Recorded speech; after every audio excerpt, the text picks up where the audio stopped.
Pamilya na ang pagtanaw ni Junel Gusela sa iyang binuhing iro nga usamatid pa ka exotic bully. Isip usa ka responsible pet owner, kinahanglan masigurado nga kompleto matud pa kini sa bakuna. Kailangan po nato sila ampingan, ma'am, kay actually mura po na ako ni igsuon, ma'am. Nga bisag iro lang siya, dapat ampingan po nato sila as isa ka pamilya. Pagkahibalo nga dunay libreng anti-rabies vaccination, niadto usab dinhi ang uban pang residente.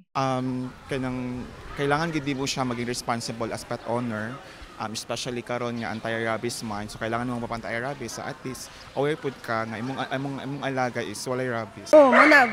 Pabaksin pud para sure gid ba nga halimbawa kung makapaak dili na ta mawuri pud atong mapaakan. Sa datos sa City Veterinarian's Office sa Jansan, dunay 7 ka binuhing hayop ang nagpositibo sa rabies hangtod ning Marso 13 ning tuiga. Gika-alarma usab kini sa gikaingong buhatan, rason nga duna sila scheduled vaccination sa managlahing barangay sa Jansan. Very dangerous na kay once na nanay signs, dili na siya ma-reverse. So although ang rabies is 100% fatal but 100% preventable. Mikabat usab sa kapin 40 kabinuhing iro og iring ang nabakunahan kontra rabies sa Bulaong Extension, Barangay Labangal ning Dakbayan. Kung suspected na rabies na iro, nagatuyok-tuyok na eh.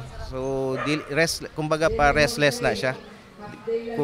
So hopefully kayang mga taga General Santos tabangan po nila ang gobyerno. Pahinumdum na lang sa City Veterinarian's Office Jansan nga likayang makabuhi ang binuhing hayop aron dili mataptan sa rabies ug dili usab makapaak sa mga individual.